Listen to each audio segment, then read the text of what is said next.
Thank you for coming out tonight. We'll declare the meeting to order at 7:17. Article 1, to see if the town will vote to amend appropriations for the fiscal year 2017, Article 28, June 7, 2016, annual town meeting to read based on the final local assessments. Let's read the numbers quickly. Estimated revenues committee administrative expenses 2884.70. Estimated revenues historic resources reserve 5769.40. Revenues for community housing reserve 5769.40. Open space reserve 5769.40. And budgeted reserve 37501.10. May I have a motion? Motion? Jassy? Yes. Tom? Second? Okay. The second was Jassy. Are there any questions on this? Okay. I see none. All in favor, please raise your hand. Opposed? Abstain. The motion carries. Article 2, to see if the town will vote to appropriate $4,500 from the CPA open space reserve account to pay for the appraisal for the Malone Road property voted on Article 22 at the 2015 annual town meeting and rescinded in Article 29 of the 2016 annual town meeting. Motion? Motion Tom, second Jassy. Is there any question or discussion on this? FinCom recommends. Yes. Could you? That mic is not on yet.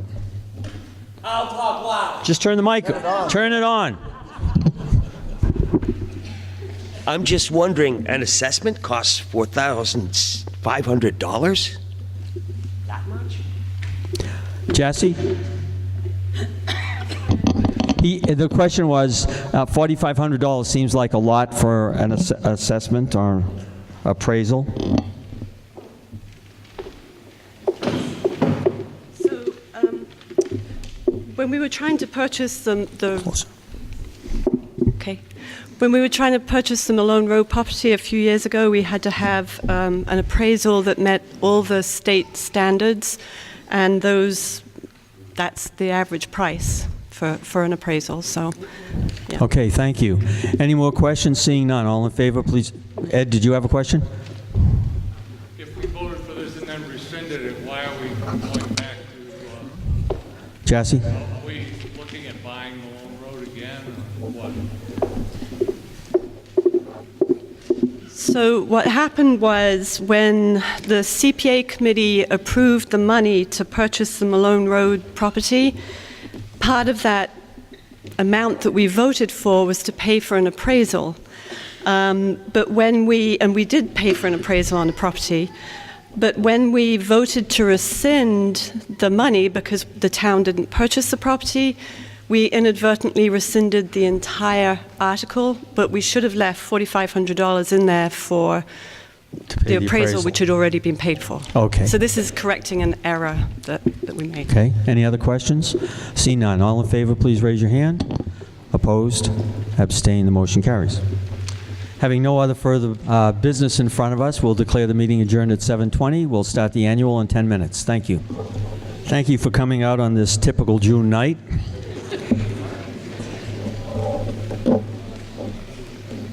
I know some of you wondering, it did not get out of the 40s in Hubbardston today. So, this is kind of a special town meeting, and it's in our 250th anniversary year. We will, however, try to keep it our usual, to-the-point, brief meeting. That's for Mike, who's going to speak for a summary. So let's deal with the first routine business, and then we'll ask Mike Stauder to address the meeting. Do I want to open the meeting? I did. At 7:30. The election for Article 1 will be next Tuesday, June 13th, here in the gym from 7 a.m. to 8 p.m. Article 2, to hear the town reports. The annual town report, the annual reports are published and available online. I'm sure if you are not an online person, you can go to the town offices and they'll be happy to share them with you. Article 3, to see if the town will vote to authorize the Board of Selectmen to enter into agreements with Commonwealth of Massachusetts Department of Transportation for the construction and maintenance of public highways for the 12-month period beginning July 1, 2017. Motion made, second. Any discussion? Seeing none, all in favor, please raise your hand. Opposed, abstained, the motion carries. Article 4, to see if the town will vote to accept educational grants and aid for fiscal year 2018 to be expended for authorized purposes by the Montechusett Regional Vocational Technical School and the Quabbin Regional School District. Motion made, second. Any questions or discussion? Seeing none, all in favor, please raise your hand. Opposed, abstained, motion carries. Article 5, to see if the town will vote to authorize the continuation of the following Holden Hospital account for fiscal year 2018. I'm not going to read each of the individual sections. You can do that. We have a motion made, seconded. I'll give you just a minute to take a quick look at those. There's a slight change in the wording from last year per the request of the fire chief. I see no questions. All in favor of Article 5, please raise your hand. Opposed? Abstained, motion carries.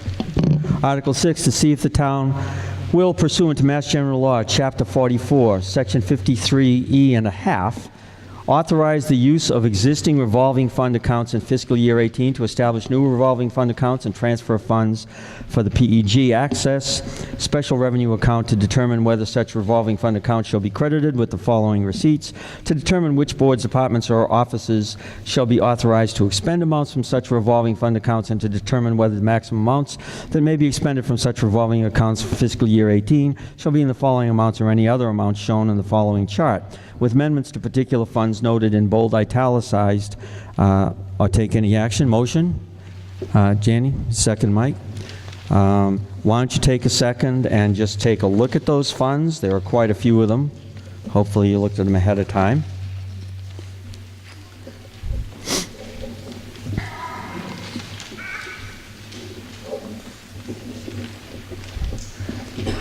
Any questions? Does anyone want more time? I see none. All in favor, please raise your hand. Opposed? Abstained? The motion carries. So Mike Stoddard right now is going to take a few minutes and give you an overview of the meeting, an overview of some of the issues that are before the town, and a little bit on the budget. Thank you. Thanks, Ed. Hello, everyone. We just wanted to welcome you to Hubbardston's 250th town meeting. On behalf of the Select Board, Finance Committee, and all of our boards and committees represented here tonight, we thank you for taking your time out of your schedule to participate in our annual town meeting and shape the future of our great town. Hubbardston is 250 years old this month. We have a parade, fair, and fireworks scheduled for Saturday, June 17th. It's going to last all day, parade in the morning, fair all day, and fireworks at night. Many thanks to the many iterations of the 250th committee who worked to build a foundation for a great celebration. But I would like to especially recognize Katie Young, who I know is here, I think covering her head. There she is.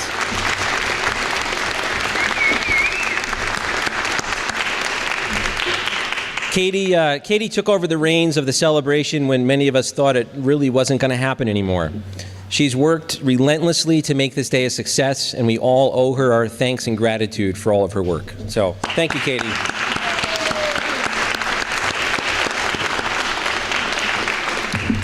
I would also like to address the theft of funds by our previous tax collector, Cindy Doan. To review, Cindy worked for the town of Hubbardston as a tax collector for many years. Between the years of 2004 and 2014, she stole $535,000 of cash tax payments from our town. It amounted to approximately $50,000 per year.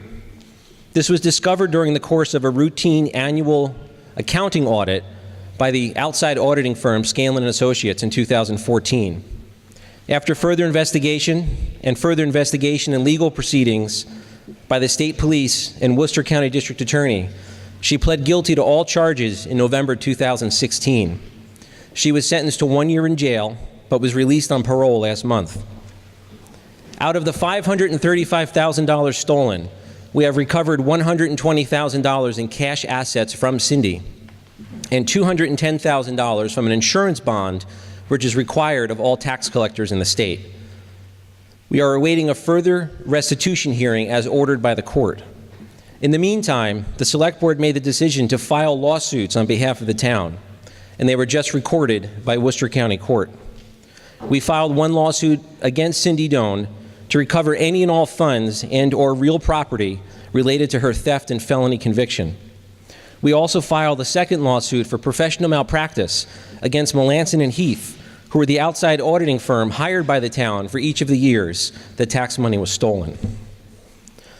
Our road plan for this year includes paving the remaining 7 roads in Pinecrest and paving the remainder of Twin Hill Road.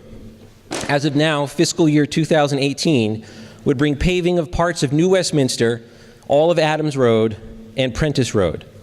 We are eligible in 2019 for a $1 million STRAP grant, at which time Flag Road, Mount Jefferson, Hale Road Extension, and parts of Cross Road will have to be rebuilt and repaved. We are eligible for STRAP grant funding every 3 years, and we have received one in 2013 and again in 2016, so we're not eligible again until 2019. Also in the DPW department, our previous DPW director, Tim Kilkhart, has left Hubbardston to pursue other opportunities. We wish him well and are starting the recruitment process for a new director and hope to have that person in place by the end of the summer.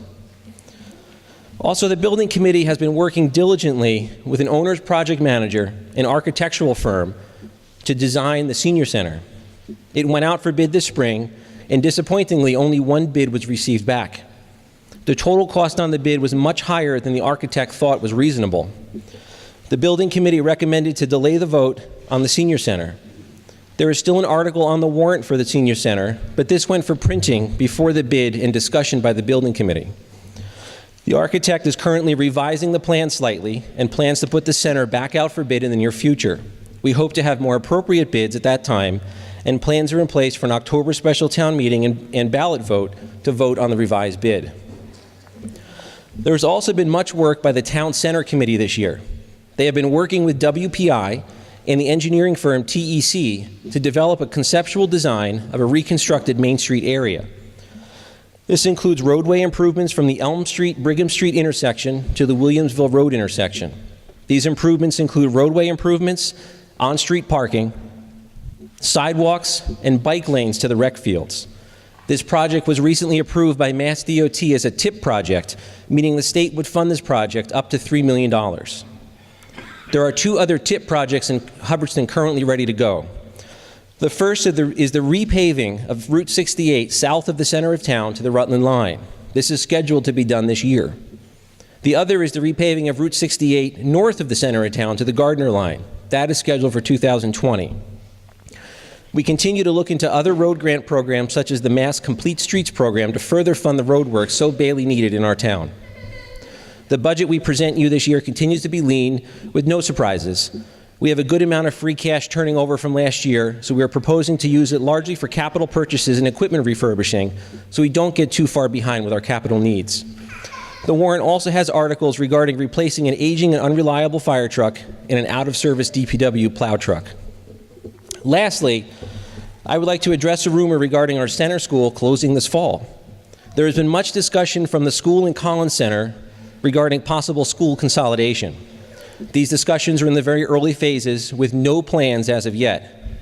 The school is not closing this fall. It will be open for business as usual. There will, however, be many more discussions over the next school year about the future of the district as a whole, including the fate of the center school as one part of that plan. I urge everyone here to get involved and help craft the future of the Quabbin District. Thank you everyone, and let's all hope for some warmer weather.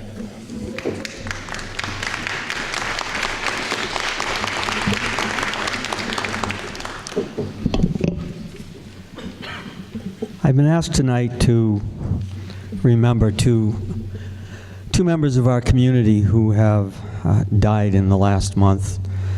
Kerry Woodruff, a young mother in the town, passed away yesterday. And Walter Duchamp, who many of us know, a gentleman who came to town later in his life and worked very hard for the town for the years that he lived here, died in this last month.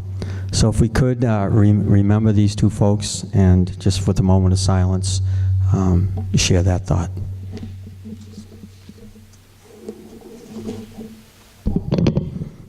Thank you. So we're going to do the budget now. I think most of you are familiar with the process, which I will continue this year. Article 7 first. Oh, right. To see if the town will revoke its acceptance of the provisions of Chapter 4453 F1 and a half of the Mass General Law, ceasing ambulance enterprise as an enterprise fund, provided, however, the effective date of such recession shall be July 1, 2017. Motion? Made and seconded. Any discussion on Article 7? I see none. All in favor, please raise your hand. Opposed? Abstain, the motion carries. Okay, now we'll deal with the budget. Just a reminder for those of you who may not be familiar or may have forgotten, I read sections and read the number.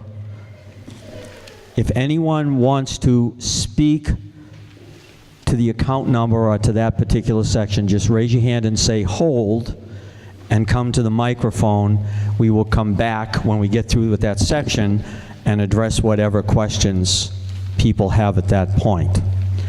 We will vote on some of the sections a little bit differently than we have in the past, in that we'll vote totals for sections rather than totals for each small section. Okay? It'll speed things up a little bit, and the state has recommended that we do it that way. Any questions on the process? Okay, thank you.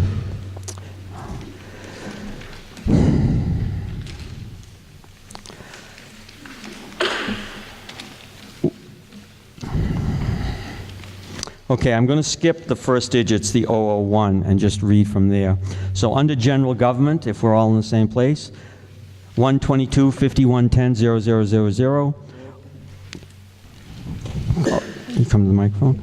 122 5110 001, 122 5700 000, 122 5700 0001, 129 5110 0000, 129 5110 0000, town administrator related pay, 129 5700 0000, 161 5100 5110 0000, 161 5190 0000, 161 5700 0000, 161 5110 0001. Okay, so we have one hold here on select board salary. I'm sorry, what was the second hold on? On the administrator's salary. Okay, 129 5110 0000. Tom, would you like to do the first one, please? Yes, please. Thank you. My name's Tom Robinson. I'm on planning board and library trustees and some other things. And I'm speaking tonight on volunteerism. I see that the line I held, the selectmen zeroed out their compensation. I think that's a good thing. As a volunteer who's been into town and investigated, and police investigated me, and various things happened over 3 or 4 months, and ultimately it was resulted in absolutely unsubstantiated charges. The fact that you've zeroed out your salary puts you on the same basis as most other volunteers now. And I'm wondering, my question is, just what are you going to do about the climate in town with unsubstantiated charges and investigations and whatnot going on? What are you going to do as selectmen to change the climate in town and increase volunteerism? Volunteerism is the life's blood of a small town. I think you really need to work on it. Okay, we'll allow that as a comment. It's not, that's why we're not responding to it. Bonnie? Okay, I'm Bonnie Cunningham, live on Ragged Hill Road. and I'm a member of the Council on Aging. Bonnie, could you stand a little closer to the microphone? Okay. On September 14th, 2016, the Town Administrative Search Committee submitted 3 names for consideration. Candidate 1 had a bachelor's degree, had a law degree, and did pro bono immigration law. She worked a number of years for the town of Haverhill and was town administrator for that town of 60,000. And she also was a town administrator for Southampton. Candidate 2 had a bachelor's degree, also a law degree, and was town administrator for Ludlow, Athol, and most recently Sterling. Candidate 3, Rayanne Siegel, was the interim town administrator for 6 months. And she stated at that meeting, which was open and also televised, she never held a municipal job. Her only experience was at Quabbin. Now, this past year, her salary was $81,500, and $84,660 is being requested for 2018, which is a $3,120 increase. Now, Mark Hawk, who is the mayor and city administrator of the town of Gardner, which is 20,000 people, only makes $88,000. And she is getting that kind of salary for a town of 5,000 or less. That's 4 times. It doesn't appear to me that that is an equitable arrangement or... Bonnie, do you have a motion on the line? Do I have a motion? Yes, are you going to make a motion? You're offering discussion. No, I think that the minimum that should be done is that the $3,120 should be zeroed out, and she should be level funded. I don't think that the town is getting the services that they should from this employee. So you're making a motion to level fund... To level fund or line decrease her 129-5110-0000. Do I have a second to that motion? Have a second? Yes.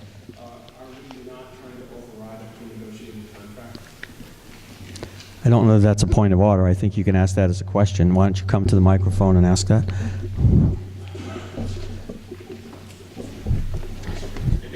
Who's going to answer? Jamie Pitney, 52 Barry Road. My understanding is that the town administrator contract is negotiated at 3 years, and that changing that would be overriding that contract, would it not? Okay, let's ask the selectman. Yes, that's correct. Mr. Bradco to this question? Yes. A reading of the charter says the town administrator salary has to be approved by the town meeting, just like any other budget item. Doesn't matter if there's a contract. If they signed a contract I've never signed a contract, but if they signed a contract contrary to that, then they signed a contract that wasn't approved by the town. Okay, other questions or answers? We have a motion, a second. The motion is to level fund line 129-5110-0000. All in favor of the motion? Opposed? Can I have another vote? Could be close. Let's try it again. Everyone hold their cards up so I can see them. All in favor of the motion?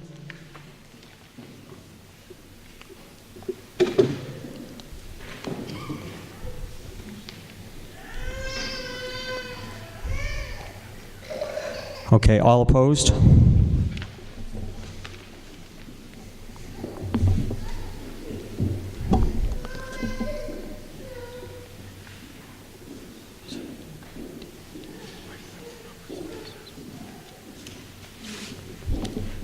No, it's too close to take the eyeball count, so I'm going to need counters. Would you count on this side, please? Sir, would you mind counting over here? Mr. Green? Okay, let's try it again and keep your cards up so that the counters can get them. All in favor of the motion to level fund? Please raise your hand.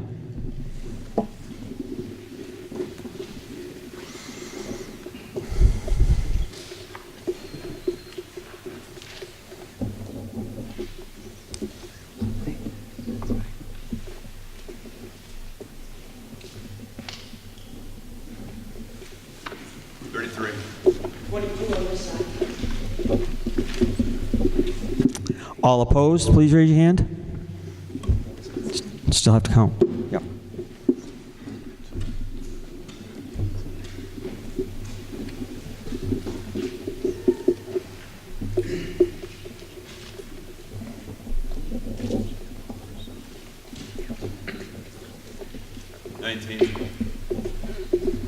Bella? 19. You didn't count up front?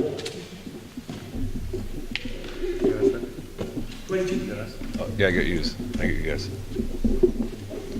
Okay, so 55 to 41, the motion prevails.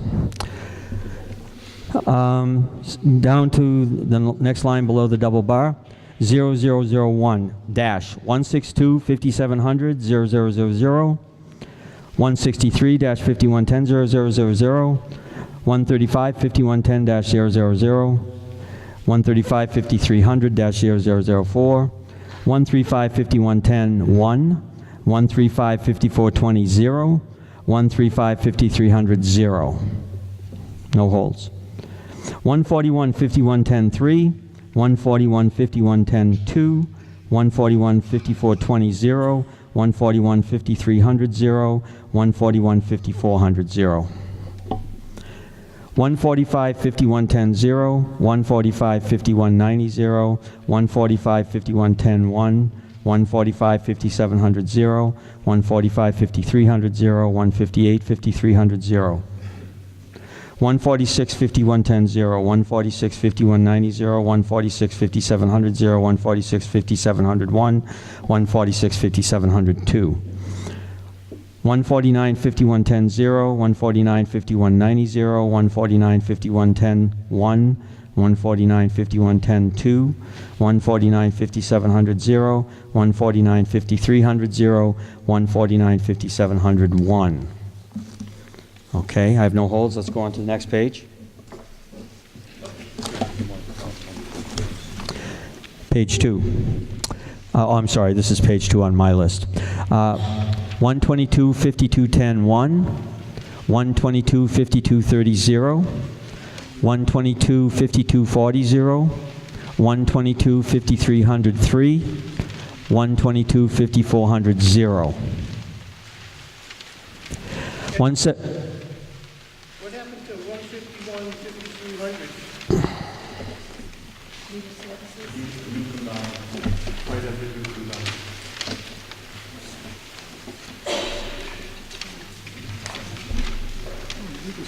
Where is that on here?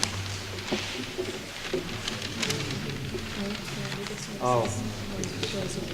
I'm sorry, it's tucked in down below, Tom. Let me read them. Below on mine. 151-5300-0, 171-5110-1, 171-5700-0, 122-5210-0. Tom, we have a hold on 151-5300-0. Legal services? Yes. Yes, okay. I'll make it easy on you, Ed. My name is Tom Bratko. I'm speaking tonight as a duly elected member of the Planning Board. I live on High Street. And I would like a motion to increase the legal account by $10,000. Do I have a second? Second, Tom. What? Motion made and seconded. You like my speech? Tom, would you like to address the motion? I would love to.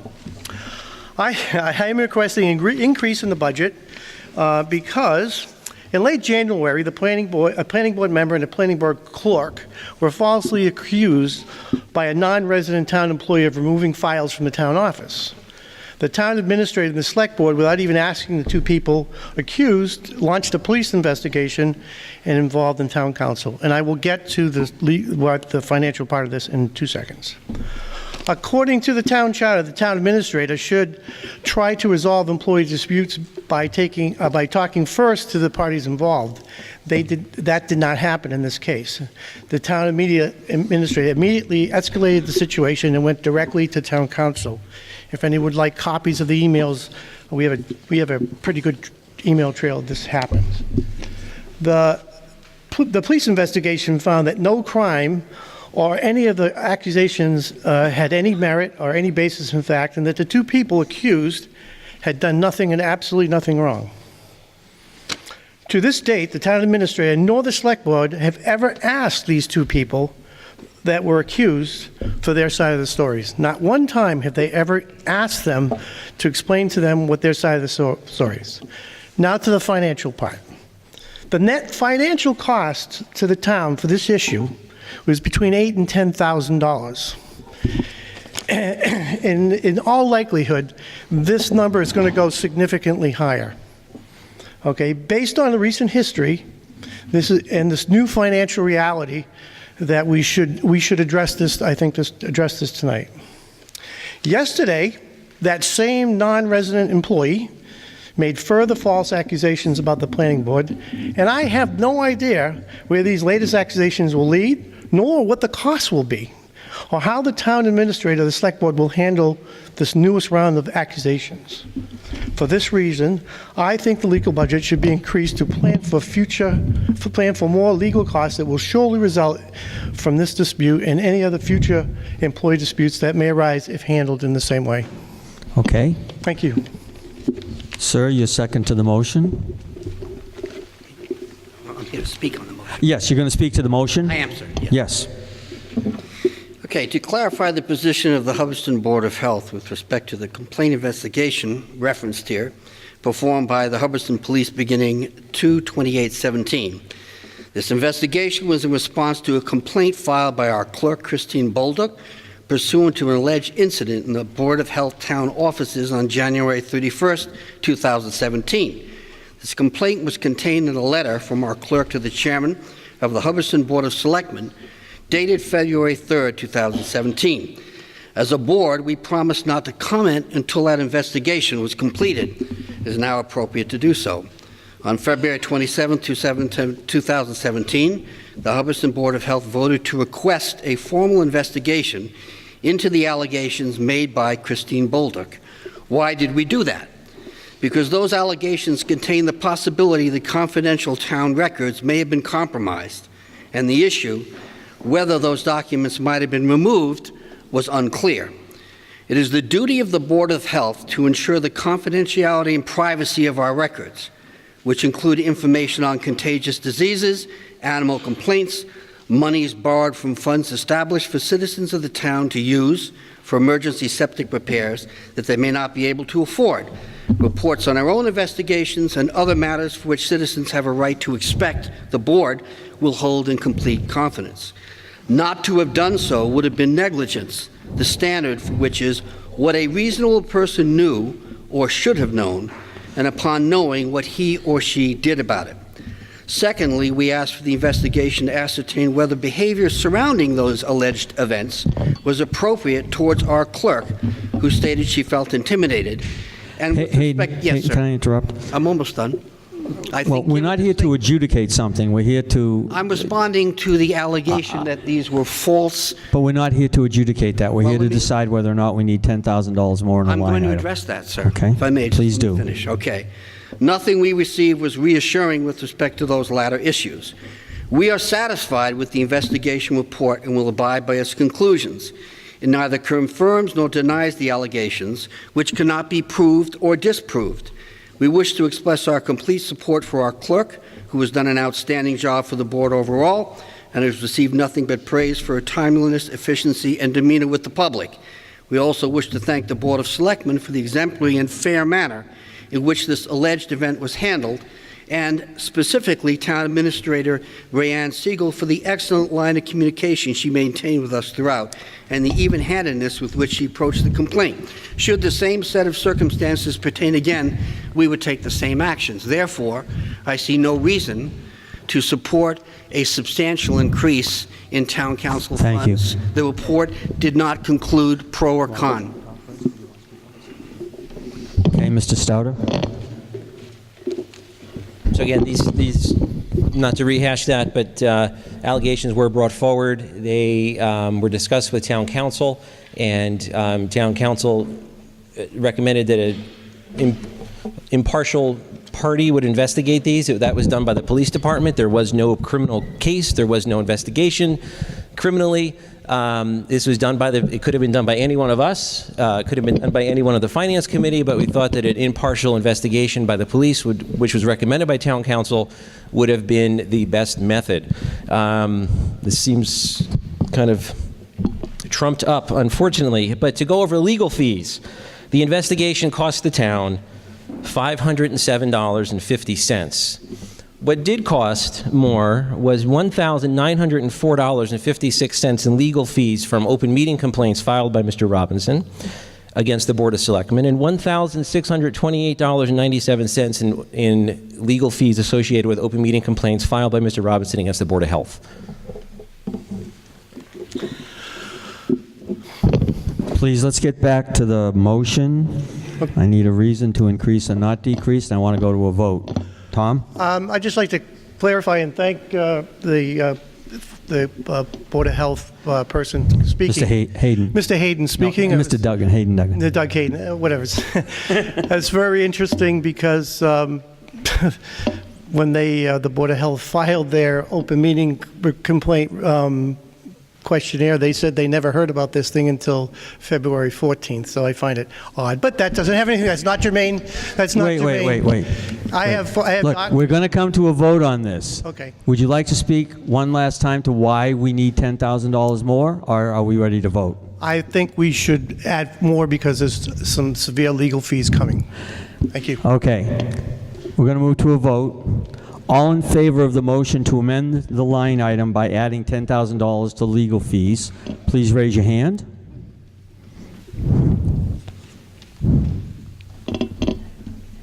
Opposed? The motion fails.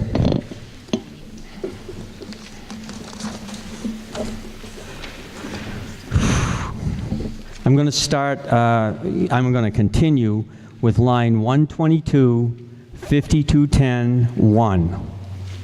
Can you catch it there? 122, 5210-1, 122, 5320, 122, 5240, 122, 5303, 122, 5400, 176, 5110, 176, 5700, 195, 5700, 114, 5110, 131, 5420, 132, 5700.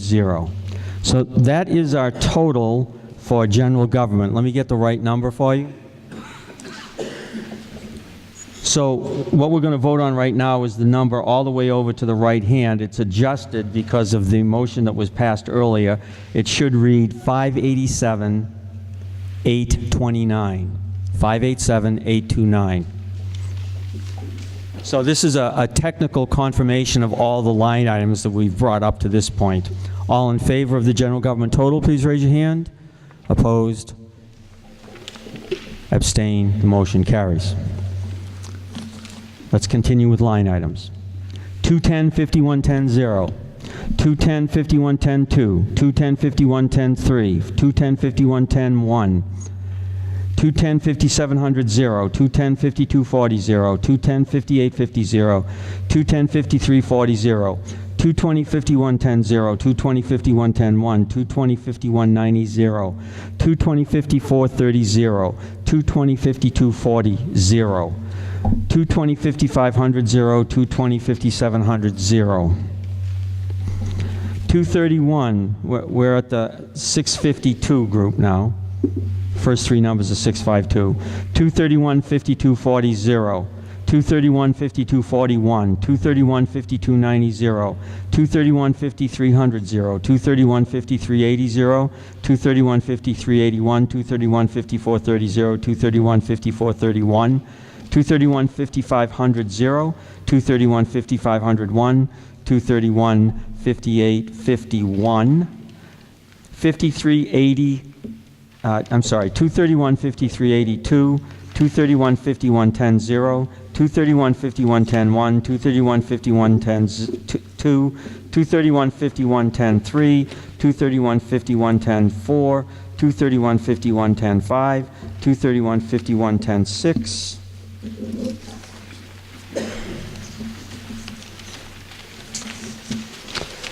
229-5110-0, I'm sorry, 299-5110-0, 299-5700-0, 192-5110-0, 192-5700-0, 519-5110-0, 519-5705-0, 175-5700-0, 175-5701, 510-5110-0, 192-5110-1, 510-5110-1, 510-5300-0, 510-5700-0, 249-5110-0, 249-5700-0, 291-5110-0, 291-5700-0, 292-5110-0. So we have a total for public safety. We had no holds in that section. So the total will be $1,302,333. Do you have a question, sir?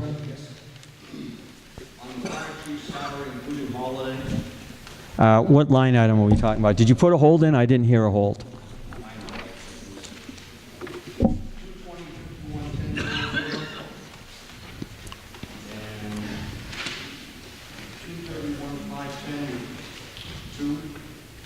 It's the same salary and the same line. How come it's in there twice? For the fire chief salary, including all of it. 220-5110-0 and 220-5110-1, is that what you're asking? No. 5110-0. Yes. And 231-5110-0. 231.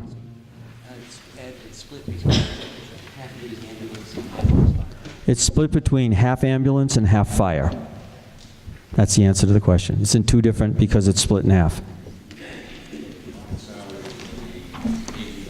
Right. Okay. So the public safety total again is $1,302,333. All in favor, please raise your hand. Opposed, abstain. The motion carries. 300-5700-0, 350-5700-0, 300-5703, 300-5704, 300-5705.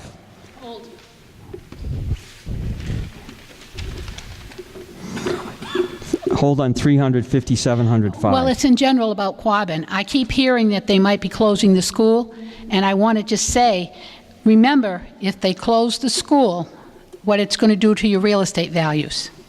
That is the most important thing. If you have to, we have to break away from Quabbin and have our own school. That would be much more less painful than if they close the school and we transport the kids, because what it will do to your real estate values will be unbelievable.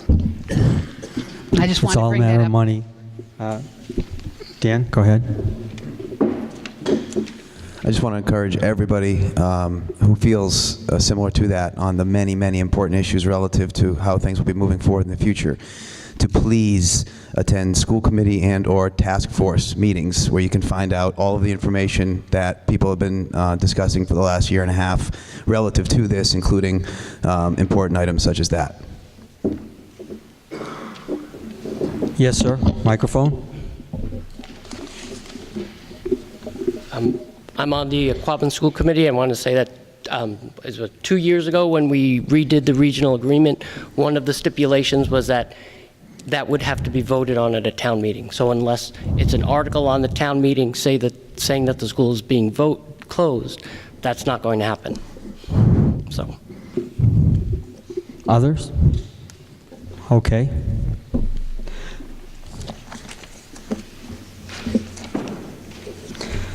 So the total for education is $5,020,877.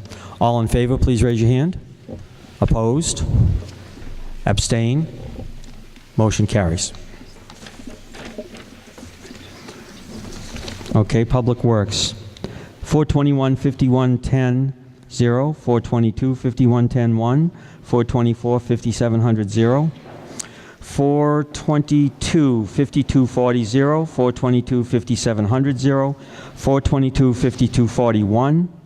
423-5110, 0. 423-5120, 0. 423-5700, 0. 423-5290, 0. 423-5400, 0. 423-5210, 0.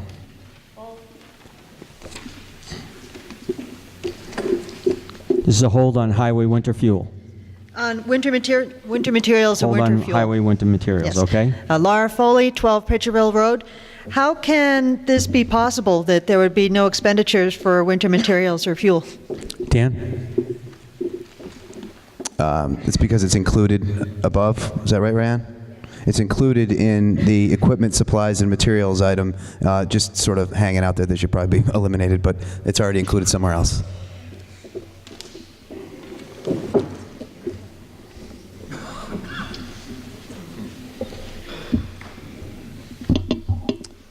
Okay, down to cemetery.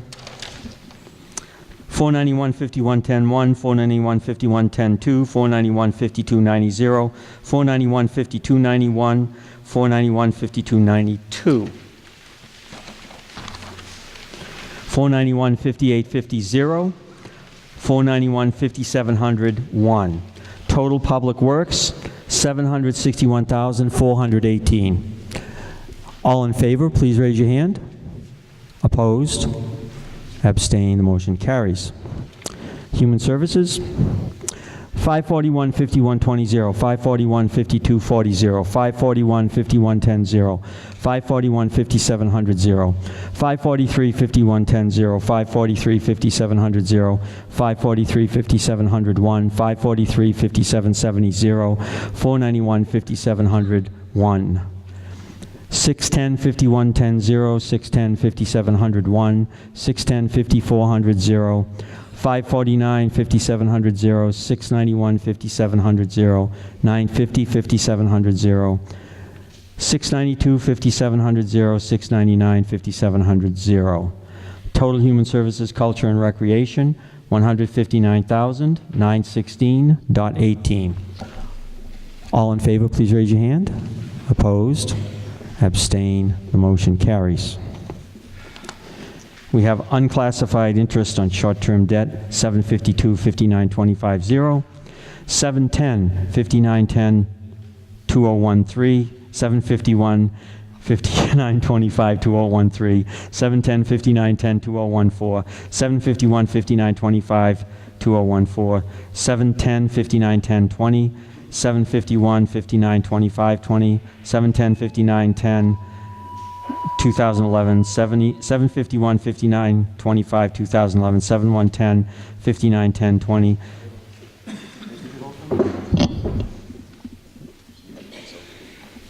Well, let me just finish this section. 751-5925-20, 710-5910-14, 751-5925-14. You have a question? All set. Insurance, 911-5690, 914-5150, 915-5150, 913-5780, 945-5740, 912-5740, 945-5740, 945-5741, 945-5742. So we have a total of the unclassified of $880,493. All in favor, please raise your hand. Opposed? Abstain. The motion carries. And then we need to affirm the total operating budget. Can I have that number, please? We have to do a quick calculation here for the change.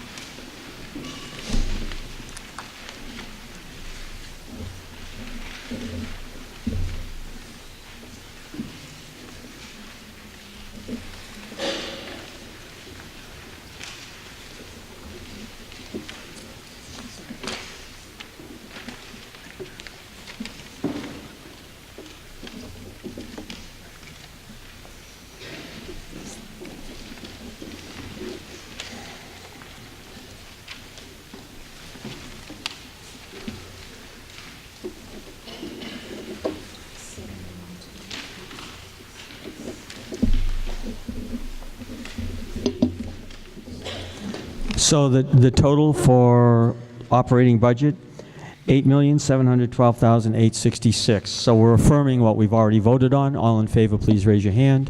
Opposed, abstained, motion carries. Thank you. Article 9, to see if the town will vote to transfer from available funds the sum of $15,000 to fund the Senior Citizen Work-Off Tax Abatement Program for fiscal 18. Motion made, second. Any questions? Yeah, from available funds. It's in the article. That's the only one offered. Right? Available funds. Okay. Okay, no questions? All in favor, please raise your hand. Opposed? Abstain? The motion carries. Article 10, see if the town will vote to transfer from the following accounts those sums as noted below, with sums being the remaining balances from prior spending authorizations from the general fund or free cash approved on the dates noted to the general stabilization account. Okay, so we're transferring from these accounts to general stabilization. Take a quick look at the accounts. Those are amounts that were left in the accounts at the end of the fiscal year. Total of $16,079.61. Any discussion? I see none. All in favor, please raise your hand. Opposed? Abstain? The motion carries. Article 11, to see if the town will vote to transfer from available funds the following sums to pay for the following fiscal year 18 capital expense. So we have ABC. I'll just read what the expense is and the amount. Refurbish the 2005 Elgin sweeper, $50,000. Fund the purchase of a police cruiser, $36,790. Fund the transfer of historical town employee emails to a Gmail server, $2,100. Fund the exterior trim painting of Hubbardston Center School, $20,000. Fund the design for the reconstruction and related improvements for Main Street section of Route 68, $75,000. To fund repairs in the Slade Building ceiling, $20,000, for a total of $203,890. Motion made. Second. Second. Are there any questions on these transfers? I see none. All in favor, please raise your hand. Opposed? Abstain? The motion carries.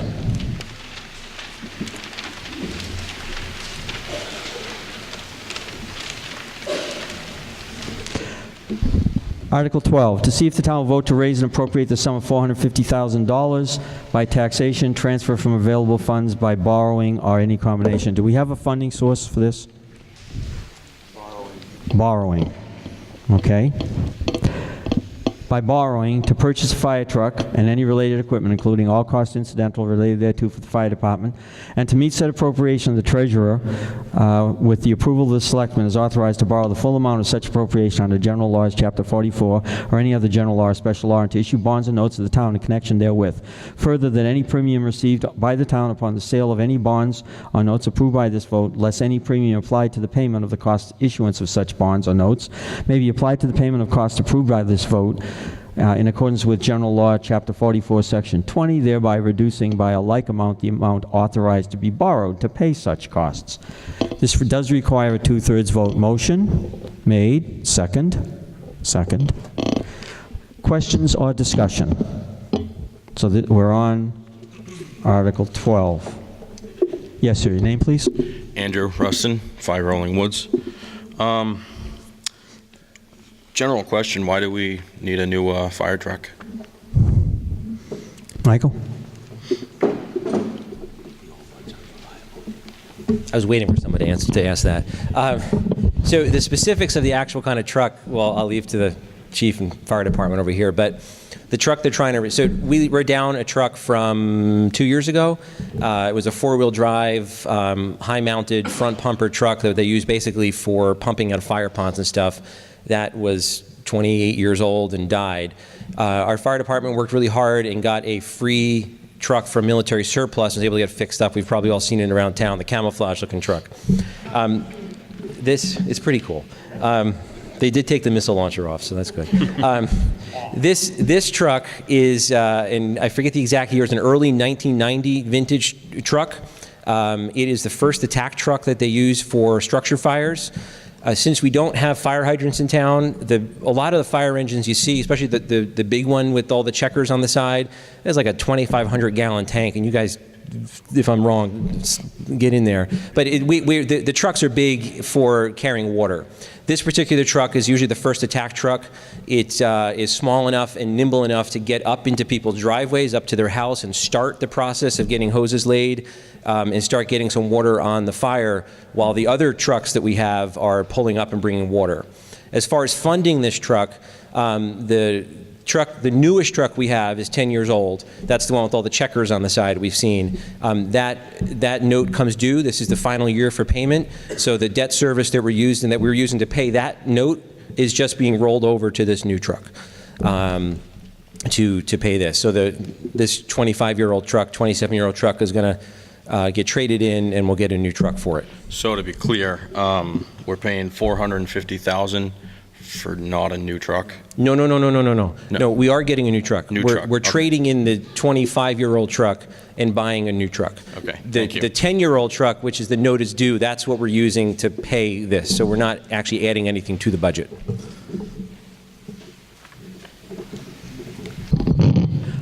Any questions or further discussion? I see none.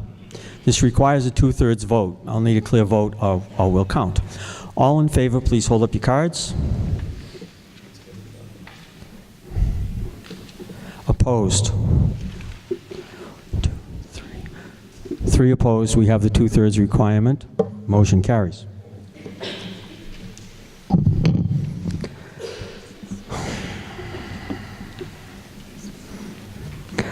Article 13 is the article that Mike mentioned in his opening comments, that we're going to take no action on that tonight for the reasons that he explained. If there's no objection, we'll move on to Article 14. Okay? I see none. Article 14, to see if the town will vote to raise and appropriate the sum of $150,000 by tax. How are we raising it? By bond? Borrowing, by borrowing. Yep. To purchase a 6-wheel dump truck with plow and sander and any related equipment, including all costs incidental related thereto for the DPW. And to meet the appropriation, let's see, did I skip something? And that to meet the appropriation, the treasurer will, with the approval of the selectmen, is authorized to borrow the full amount of such appropriation under General Laws, Chapter 44, and to issue upon the sale of the bond, and to issue bonds and notes of the town in connection therewith. Further, any premium received by the town upon the sale of the bonds or notes approved by this vote, less any premium applied to the payment of the costs of issuance of such bonds, may be applied to the payment of costs approved by this vote in accordance with General Law, Chapter 44, Section 20, thereby reducing by a like amount the amount authorized to be borrowed by such accounts. It requires a 2/3 vote. Do we have a motion? Okay, motion made, Pat. Second, Dan. I think the attorney must have wrote that one.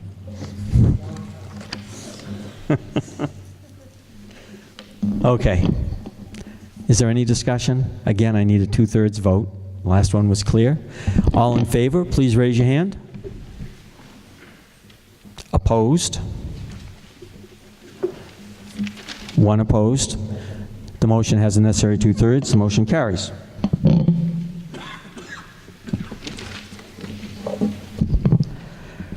Article 15, to see if the town will vote to appropriate or reserve from the Community Preservation annual revenues in the amounts recommended by the Community Preservation Committee for the Committee Administrative Expenses, Community Preservation projects, and other expenses of fiscal year 2018, with each item to be considered a separate appropriation. And as is done each year, the amounts and the projects are listed with the percent of the total that they have to expend listed as well. Any questions or comments or discussion? I see none. All in favor, please raise your hand. Opposed? Abstain, the motion carries. Article 16. Now, there are a couple wording changes in this that were recommended by Town Council. So they're about a third to a halfway through. So if you just listen, I've made the changes in my copy. To see if the town will vote to borrow $100,000 with associated borrowing costs incidental and related thereto, principal and interest payments over a period of 5 years to pay as a grant to the Dayspring Congregational Church for exterior painting and exterior repair work to siding, sills, venting, and trim to be done on the Dayspring Congregational Church in consideration of the numerous services provided to the town and in connection therewith. Authorize the Board of Selectmen to enter into a grant agreement or execute documents as may be necessary, including a historic preservation restriction is inserted, with the Dayspring Congregational Church or the Evangelical Congregational Church of Hubbardston inserted, the technical owner of the property, setting forth the terms and conditions thereof, and to take such action as may be necessary to effectuate the vote he taken here under such payments made each year, the 5-year period from the Community Preservation Budget and Reserve Account, and that to meet said appropriation, the treasurer, with the approval of the selectmen, is authorized to borrow the full amount of appropriation under the law, under General Law, Chapter 44, or any other general or special law, and to issue bonds and notes of the town in connection therewith, and further any premium received by the town upon the sale of any bonds and notes with this vote, lest any premium applied to the payment of the costs of issuance of such bonds may be applied to the payment of the cost of bonds. The vote in accordance with General Law, Chapter 44, Section 20, thereby reducing the like amount. The amount authorized to be borrowed to pay such costs. 2/3 vote required. Motion? Do I have a motion? Motion made. Second? Second. Okay. Have a couple people speaking to the article. Susan. I would love to have this church painted. I have no troubles with that. However, who owns this church? There was a for sale sign up there a couple years ago, and at one time the Evangelistic Church was in there, and then the Dayspring took over. I just wondered who we're loaning $100,000 to get it fixed up. I want it fixed. I have no problem with that, but it makes me, we've seen for sale signs, we've seen my aunt, when she sold her house to them, within a year and a half, the house behind it was sold again for a much higher price than my aunt sold it to them. So I just wonder what's going on. I want it painted, but I don't want to give $100,000 to somebody that the sign will show up again. Do we have an answer to that? Someone from CPA. Yeah, because the Evangelistic Church was there before Dayspring. Jesse, do you have an answer for that? Who is the legal owner of that property is the question. I did submit to Town Council for review. I submitted it through Rianne. The deed for the church, it's owned by the Evangelical Congregational Church of Hubbardston. Right. Okay. So we did check into that. Okay. And I assume Town Council's approved it because I didn't hear anything different. So Town Council approves?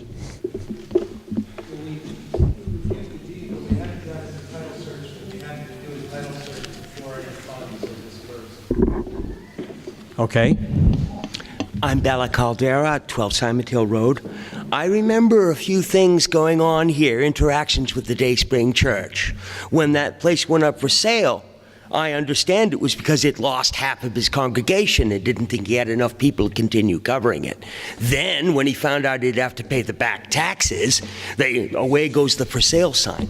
Another thing, the Hubbardston Historic Town Bell. I believe a few years ago the Historical Commission was inquiring and wanted to see the bell in that tower. And the pastor refused to let any of the people from the Historical Commission go up and examine that bell. So this is another clear example of non-cooperation. Frankly, I don't really care if they paint that building or not, but I think it's an there's a lot of gall in the idea of asking $100,000 from people who are not members of their religion to paint their church. If they want to paint their church, let them go to Home Depot and get some buckets of paint and some ladders and paint it. But haven't we in Hubbardston had enough trouble with separation of church and state? No, okay. Not one dime for them. Okay, next, Laura. Laura Foley, 12 Pitcherville Road. Could the assembled board please tell me, were CPA funds used to preserve the Unitarian Universalist Church in the center of town? Yes. Okay, so there is a precedent for that. My other question, I don't know if any of the congregation are here, but this grant to the church would be afforded in consideration of the numerous services provided to the town. What are these services?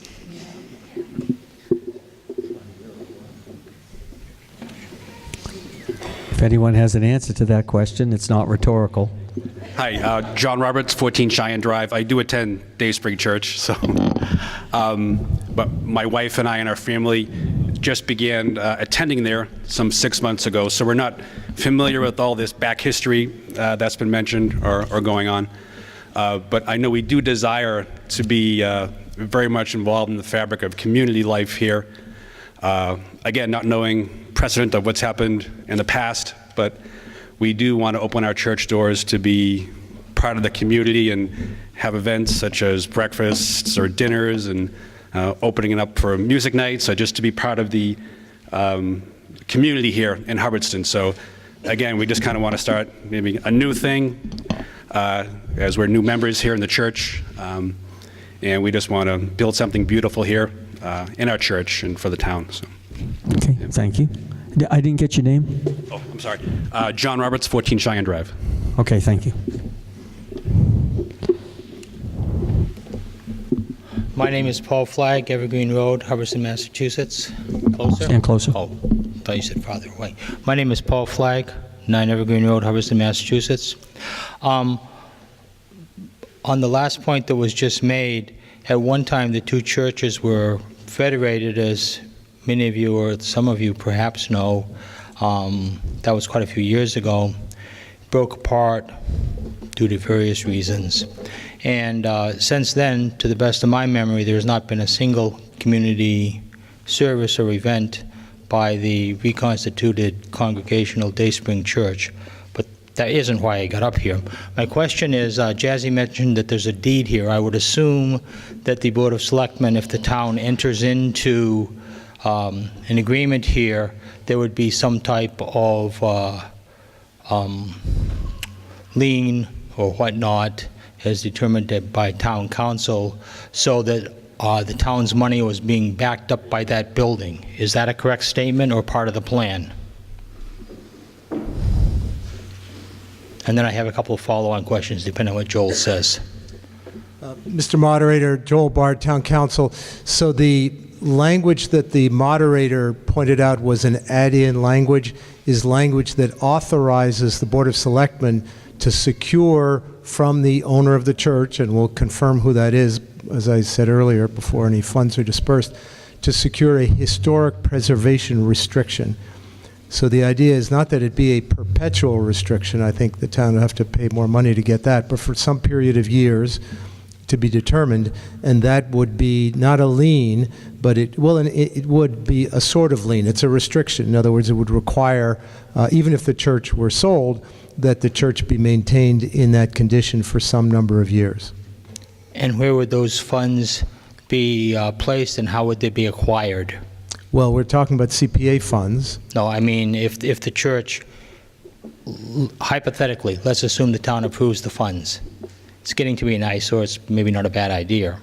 But if the town approves the funds and we spend $100,000 supporting the church, and then they turn around and try to sell it, as soon as it's painted and fixed up, as they were trying to sell it earlier, as they sold the other property that had been associated with the church in the past, where does the protection of our $100,000 come from in terms of getting the money to hold and do the preservation on that church for X number of years, whatever that may be? Well, I think there are two parts to your question. Yes, there are. One is the funds would be paid as the work is done. The money would not be given up front and then just have someone walk away with it. I would assume that to be the case. Right. And then the second part of it is whoever buys the church would be bound to maintain it. In other words, so a historic preservation restriction gives the owner of the restriction, in this case the town, the ability to enforce the preservation of the exterior. So the town doesn't care whether or not it continues to be a church. Let's say it's sold to become residential, that's fine, but the exterior would have to remain as it is today. And that would be some kind of language written into the deed of the church, such that in the event of any sale, that would be self-evident to the future or potential purchaser that they were under that obligation to the town? Right, so it's not actually written into the deed because the deed is historic and recorded, but the restriction is recorded, if you will, against the deed. So any buyer who does their due diligence would see, and any prospective buyer would see that there's a historic preservation restriction on the church. And even if they didn't do it, they would be subject to it anyway because it would be recorded at the registry. Okay, and on the topic of deed, Jazzy mentioned the deed. I have no knowledge, I hope the town has checked, but I know that past tense at least, there's been unclarity as to whether there's a clear title and a clear chain associated with that deed. Does anyone know if that has been researched and confirmed that there's a clear title against that property? Again, we haven't done it, but we will do it before the funds are Okay, so that all that type of work would be done up front before any funds were allocated to the church, should the town vote to authorize the usage of such funds. That's correct. Thank you. Jassy. I would just like to point out that on March 17th, I wrote an email requesting answers to these exact questions of Town Council. I submitted that email to Rhiann Siegel, hoping that I could answer these questions exactly. I believe one of the questions we raised was about the deed and whether or not the documentation of ownership that we had was sufficient. And the other question that I raised was about the historic preservation. I believe it is the hope of the committee, the CPC committee, that the historic preservation will be permanent, not temporary, but permanent. And I would just like to speak to some of the questions about the use of the church. This church is one of the oldest buildings in our town. It is we have two anchors on our main street. One is the Unitarian Church, which benefited greatly from, as Paul and Barbara Sue should know, from CPA funds in exactly the same way a few years ago, and it looks beautiful. The Congregational Church is the other anchor of our main street, and we've just voted tonight to spend money on doing all kinds of beautifications to our main street. And this church is what everybody sees when they drive into town. Everybody. That is the service that this church gives to every single person in this town, that it is a visual, historic building. And by preserving it and beautifying it, every single person in this town benefits from that. It doesn't matter what religion you are. It doesn't matter whether this is a church any longer. It's just that this building will be preserved as a historic building if CPA funds are used for it. Thank you. Jamie Pitney, 52 Berry Road. So I'm generally supportive of this article. My question is, and I thought the answer was coming a few questioners ago, but is there any collateralization going up on this loan or other bond taken out to secure any default by the church? Joel? I'm not aware of any intention to do that, and frankly, I've never seen it done with any CPA grant of this nature across the state. The bond or collateralization, I guess you'd be talking about, would be, again, if the money were given and the work wasn't done. So the money wouldn't be paid out until the work was done or assured that it would be done. Okay, so maybe I'm misunderstanding. It's being propositioned as a loan. It's a grant. I thought I saw borrow. The town would be borrowing the funds. I thought we were lending the money to the church. Oh, I'm no. sorry. Yeah. Yes, ma'am. Melissa Morris on Barry Road. Melissa, could you stand a little closer? Yes. So I'm on the Hubbardston Historical Society. I'm the past president of the Harvard Historical Society, and I am very much in favor of doing restoration work on old buildings.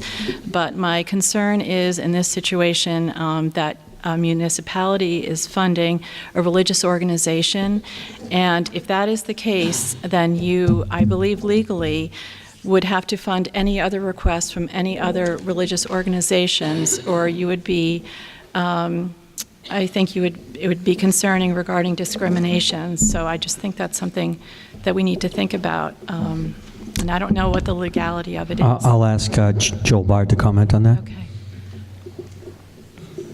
Mr. Moderator, so to be clear, the town, through the CPA funds, would not be funding the church. The town would be funding the preservation of a historic structure.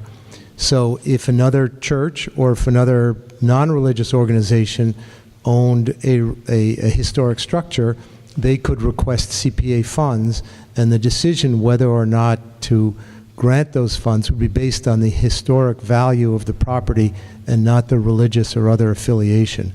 So there's no question that there can't be discrimination, but the basis is that of the preservation value of the historic and preservation value of the structure. And it is just through the CPA then?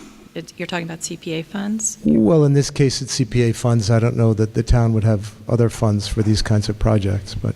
Okay. All right. Thank you. Ed Blanchard? I'd like to know, I took a look at that building when it was for sale for $75,000, and there was a lot of structural problems with the building. I'm not sure that painting it is going to hold it together, but that being said, those boards are in such bad condition that even if you painted it, it probably would be peeling within, 4 or 5 years.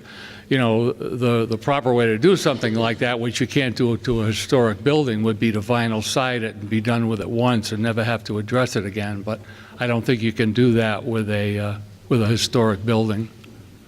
The last thing is, don't we have better plans for our CPA money within town rather than doing this for a private organization?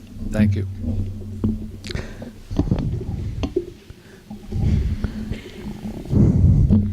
Rosemary? Hi. Rosemary Southwick, 20 Williamsville Road. I have been a member of that church for a long time prior to, not now. So I'll give you some history on it and why the funding would be good for the church in the town. But history is it was a very active church, and then it had a political uprising, and then a new pastor came in and didn't have a great background in taking care of things. But a lot of people from town put a lot of money, electrical, all the inside that you don't see. There is a lot of good stuff that happened inside and the outside. They never wanted to side it because they didn't want to take the historical part about it. So poor administration is why it's in shambles today. And I think the new church that's trying to form is doing a great job in trying to come back, but it takes time. So poor administration put it where it is, and it's a historical building, and if we're going to fund tax-paying money for historical buildings, there's no reason why we can't help this church building, not the church, not the people in it, just the outside to, even if they did side it, but that wouldn't be historical. But just to let you know that it was basically administration. You can't sell the church. I talked to the pastor at that time. He was hoping to sell it, but legally he couldn't, and he knew that, but he still tried. So anyway, just... Thank you. Sir? Yeah, Mr. Foley? Mike Foley, 12 Pitcherville Road. I'll try and make this brief. I'm all for having a lovely church at the top of the street. I think just about everyone here would not want to see that church go because it's part of the town, and it's certainly from a historical standpoint very important. However, listening to a number of the discussions here and from town council, I think we have an awful lot of unanswered questions. We have questions around deed, we have questions around architectural and structural integrity of the church itself. I think we haven't done our due diligence to grant $100,000 yet. I think we should do our due diligence around the deed, and we should put this off to another town meeting. Okay. Dan, and then you. So, I am for this as well, and I think we can still move forward. Again, we're going to have a chance to vote potentially on this, with the caveat that all those things need to be fulfilled first, what Mike just said, prior to the allocation of any funds. So I don't think we should necessarily push it off for a vote tonight, is my opinion. And then just one other comment I want to make. So there's a value of $100,000. And Jassy, I don't know if you can answer this, but and some of it ties into what Ed was mentioning before about structural integrity. $100,000 does sound like a lot for just painting, and I didn't know if you had any information relative to where that number came from, and what other items it would be included.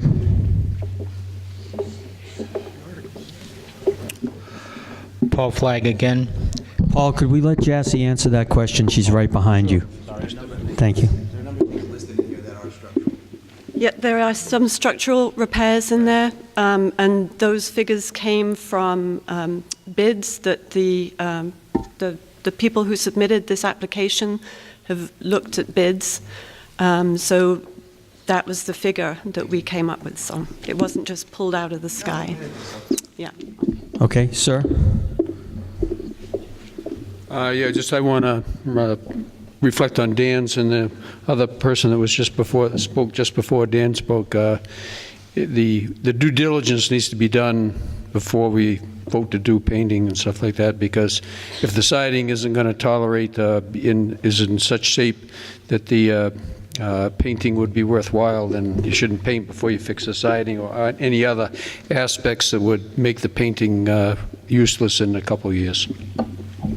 Paul?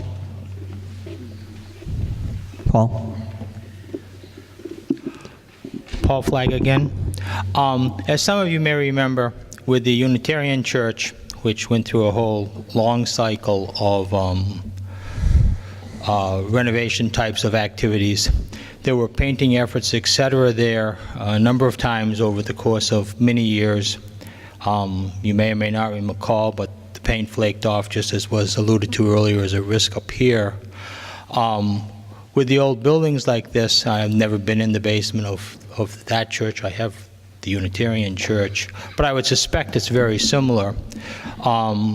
If the town does decide to move ahead and do this, I think the comments about the larger structural issues of the church, the moisture issues, what the underpinnings, etc., look like, should be looked at very thoroughly by the board, because they're probably like they were in the Unitarian Church, where a coat of paint is just going to peel off in 5 years, the boards are going to rot, etc. Again, never been in that church, so I can't speak from personal observation, but wouldn't be at all surprised given the historical context and time in which it was built.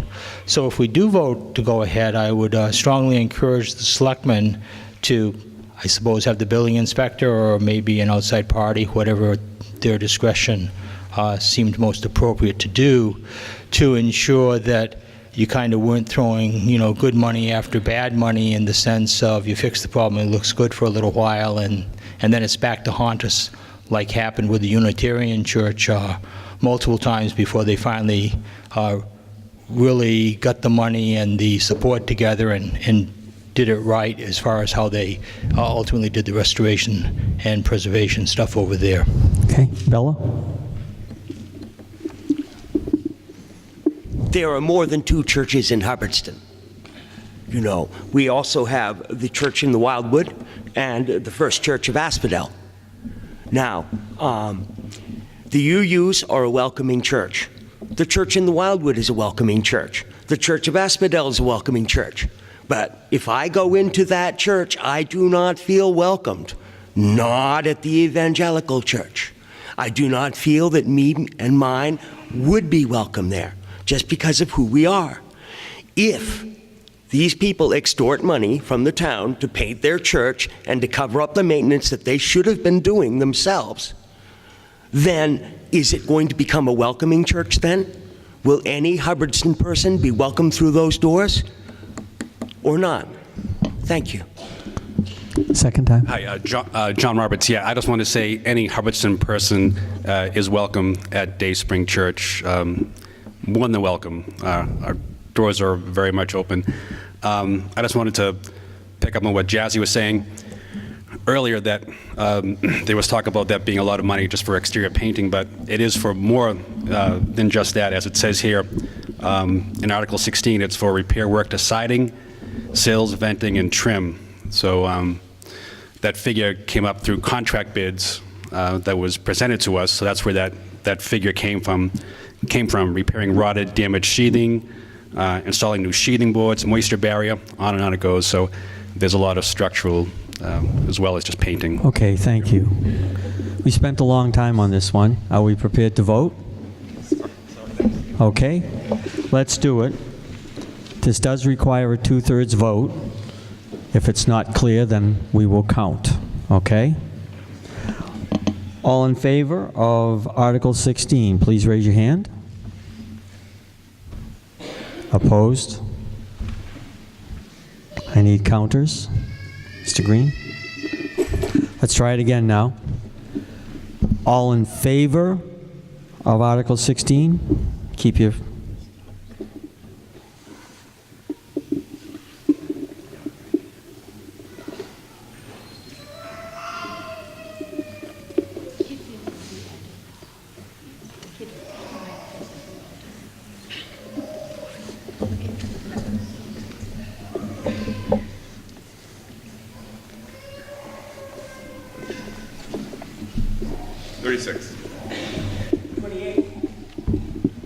All opposed?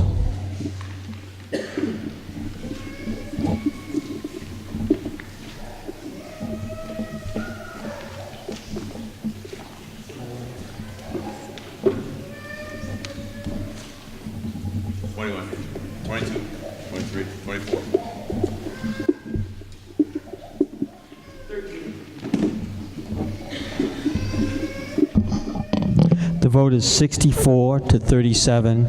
It meets the 2/3 vote requirement. It passes. Article 17.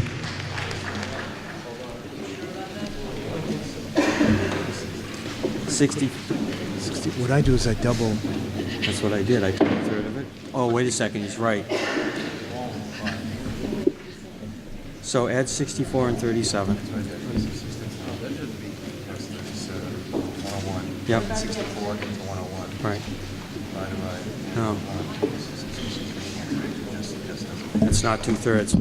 Sorry, it's actually just 64%. It does not succeed. Okay. Article 17.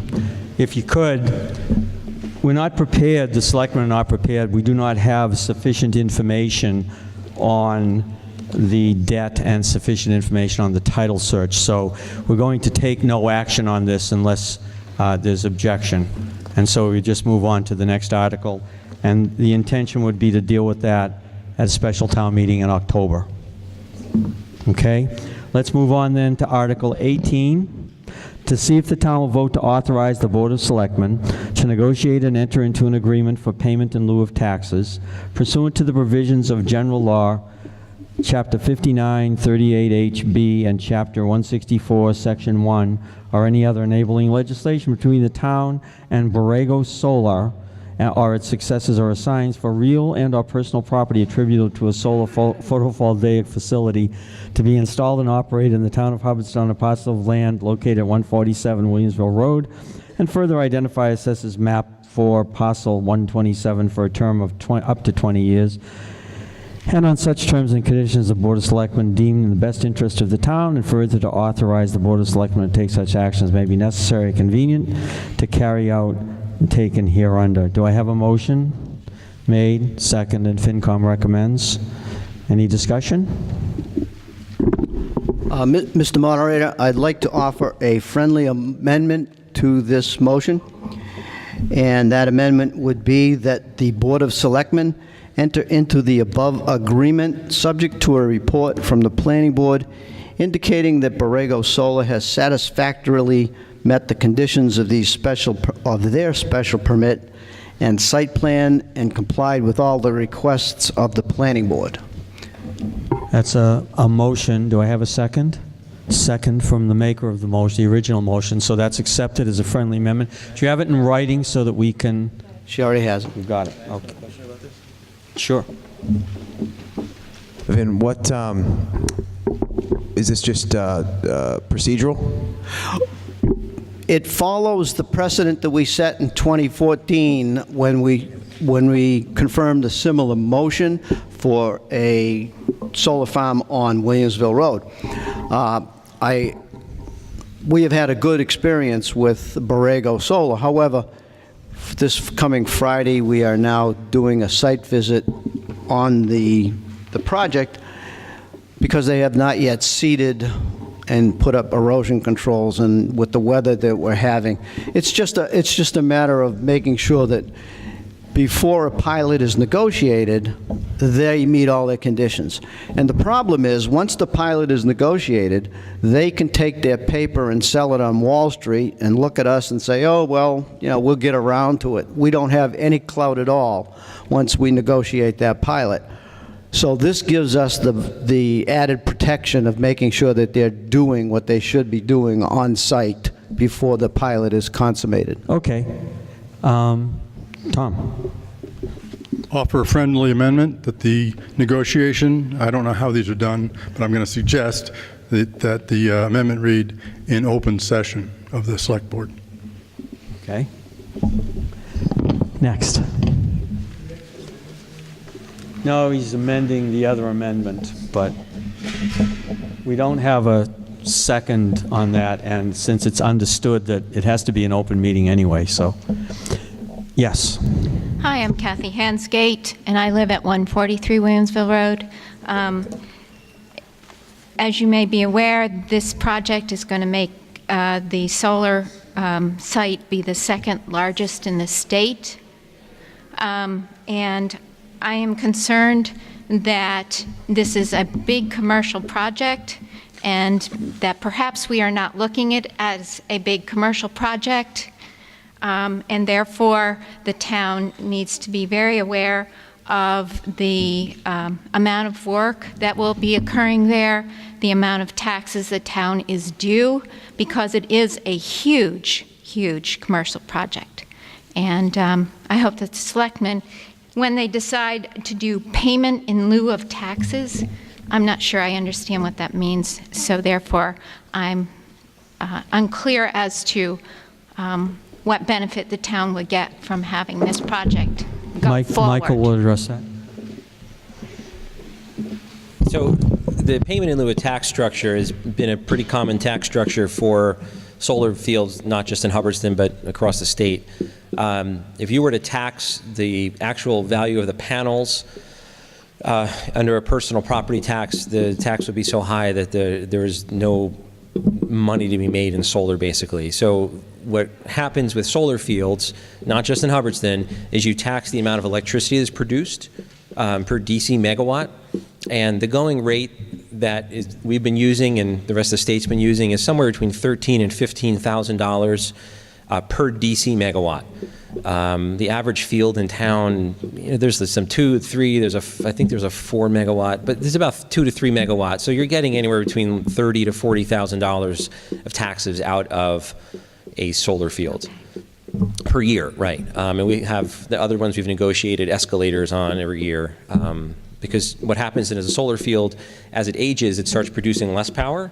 And so other ones we've negotiated that instead of getting less and less taxes every year, we actually have an escalating tax structure on that. There are, I had heard something early on when Borrego had come in that this particular field may be one that there's pilot and there's maybe some electricity that can be sold back to the town. So that's all part of the deal. Again, the town doesn't own the solar field. These are private installations. So, we'll do our due diligence and try to get the best deal for us. Thank you. Bella Caldera again. It was probably 5 or 6 years ago. I run the town's recycling center. Just as an aside, we're open Saturday 8 to noon. But the town sent me to a recycling convention, and there I met the people from Borrego. And I am the person who encouraged them to come to Hubbardston. I had actually hoped initially that they would be interested in doing something with the Wayne Roy Brownfield. But I'm still happy to see them here. This is energy for our kids and for their kids, maybe too. And I think it's a good thing. We're stepping into the future with this, and I would like people to support them. Thank you. Next. Yeah, good evening. Albert Afonso, 33 High Street, Hubbardston.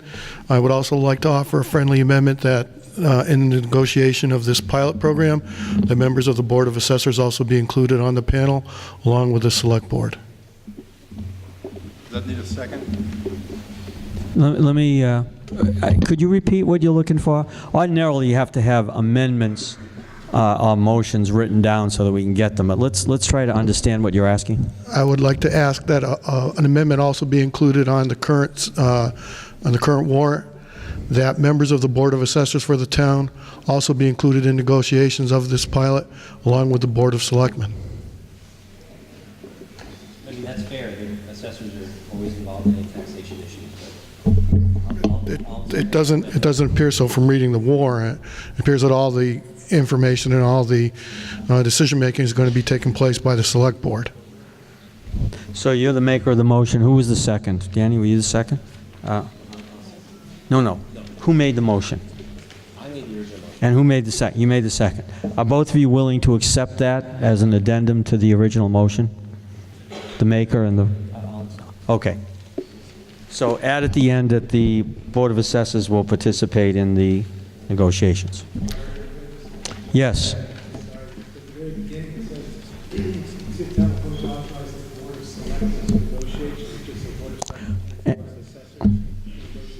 To jointly negotiate? You don't want them negotiating separately. Okay. Can you make that change right there? He's talking about it at the beginning where it says the Board of Selectmen. It should say the Board of Selectmen and Board of Assessors to jointly negotiate. Okay, I hope I lost track of where he went, but that should do it. Yes. So my name is Cindy Schlenner, and I live at 147 Williamsville Road. So it is my husband and my land that is being considered for this solar farm. And where the placement is, that was one of the major reasons we were interested in this deal. First of all, had it been anything other than green energy, this would not have happened. But secondly, it is set far enough away from the road and from everyone's houses that, except for seeing the road and the poles, no one's even going to know it's there. And I appreciate the town considering the proposal, and I agree with not entering into the pilot discussions until the planning board has voted yes or no, or that they've agreed with what Borrego has presented. But I really believe in green energy so that our planet does not end up in a unusable state. But thank you. Thank you. I appreciate it. Vin, last time? I'm sorry I didn't identify myself earlier. I'm Vin Ritchie, Chairman of the Planning Board. I just want to point out to everybody that this is a very early stage that we are in with this particular project. They are in the process of having their hearings for special permits and site plans with the Planning Board. They have not received approval for this project yet. It is a situation where we will be doing our due diligence and making sure what the bylaw says for them to do before they can generate is done. And the pilot program that the Select Board will be negotiating will be for the benefit of everybody in town in terms of revenue once they complete and comply with all the special permit requirements. So this is not a completed project yet. This is just the procedure of getting everything in line, so when everything falls into place, the selectmen can take over and do their job as the pilot negotiators. Thanks, Vin. So we're ready to vote on this. I would remind you that we have two adjustments in the original original article that were accepted as friendly amendments by the maker and the second. The first includes the Board of Assessors with the Board of Selectmen to jointly negotiate. And the second includes the Board of Health or Planning Board? The Planning Board to certify to the Selectmen that Borrego has fulfilled its obligations on its current project. So with those two changes in mind, let's vote. All in favor of Article 18, please raise your hand. Opposed? Okay, the motion carries. Article 19, to see if the town will vote to amend the Town of Hubbardston bylaws by adding a new Article 21, temporary moratorium on non-medical marijuana establishments, and by amending the table of contents to include the same. This requires a 2/3 vote. Do I have a motion? Motion made, second, okay. Laura? I haven't read the whole article. If you want to take a minute and look through it. Before you speak, Laura, why don't I give people just a minute to look at the terms that are there?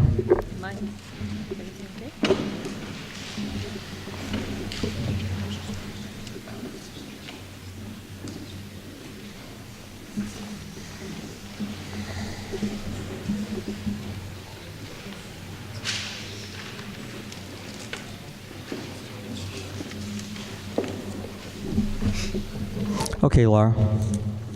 Hey, Laura Foley, 12 Pitcherville Road.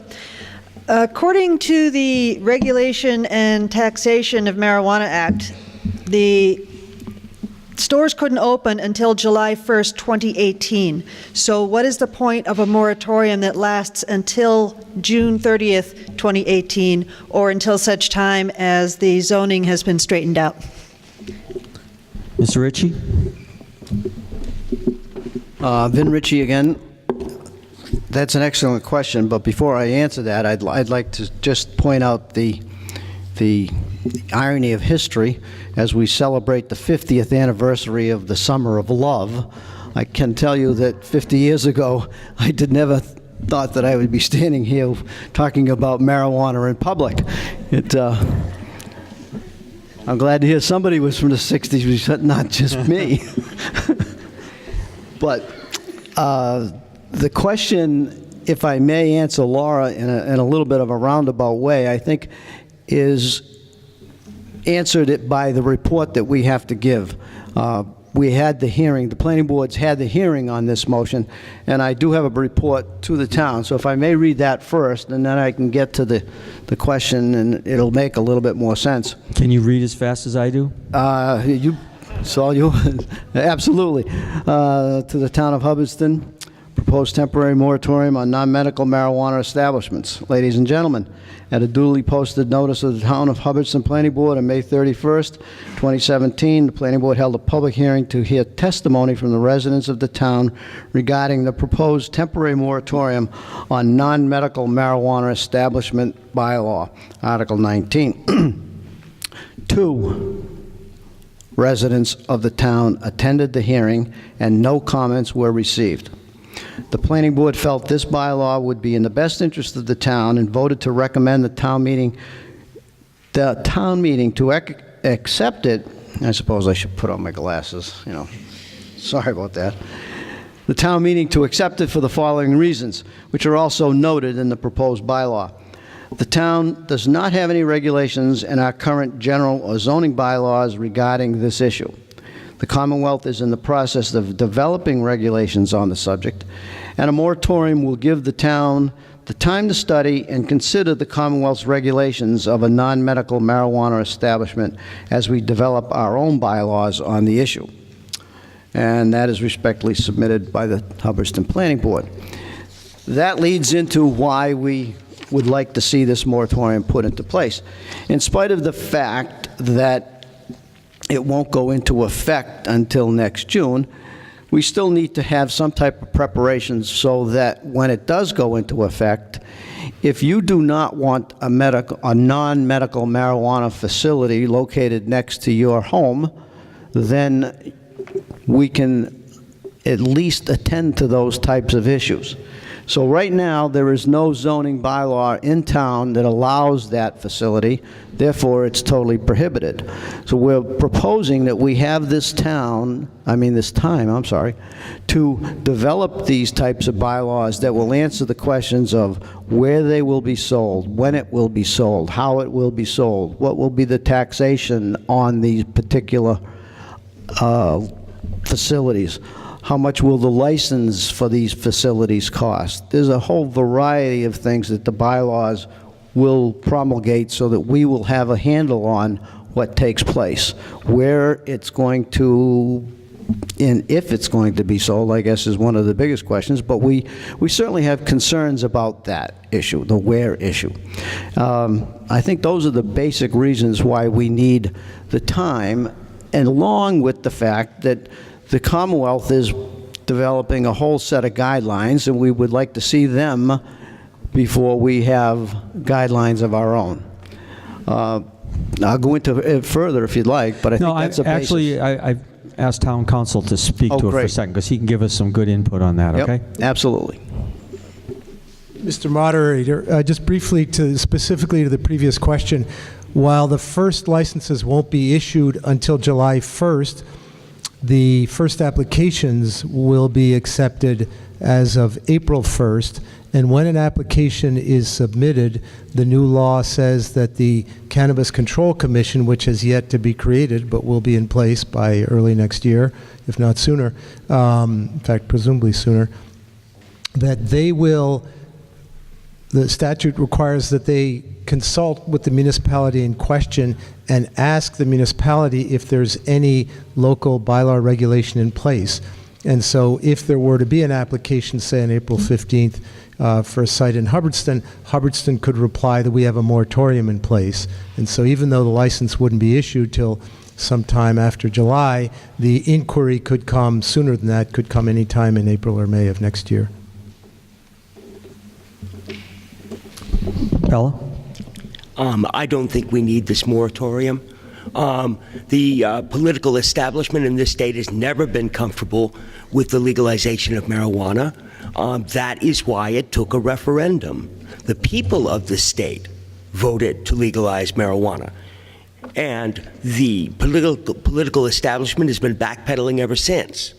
Now, we have two places in this town where you can get hard liquor. We going to get into any debates about which is better for you? No, I think that this is merely another attempt to try to gainsay the will of the people of the state of Massachusetts, and we should not have any part of it. Okay. Any other comments? So Article 19 is a vote on a moratorium that would give the town time to get its act together. It does require a 2/3 vote, so again, I'll need a clear vote or we will count. Okay? So all in favor of temporary moratorium, please raise your hand. Can you hold them up just a little bit higher? So. Opposed? 2, 3, 4, 5, 6. There are only 10 opposed. If anyone doubts, I can take a count, but we would need to have 30 opposed, and I can count to 10. Okay, so I'll declare that the motion passes. We have no further business before us tonight, I'd like to say two things before I ask you to go. First of all, thank you for coming out tonight. We had a great meeting. Town boards, FinCom, Select Board. Every time we have a meeting that's well-informed, it's because they've worked really hard to get here, and we need to appreciate that. And second, we want to appreciate the custodian who's going to pick up. Can we stack chairs 5 high for him? Thank you. Have a good night.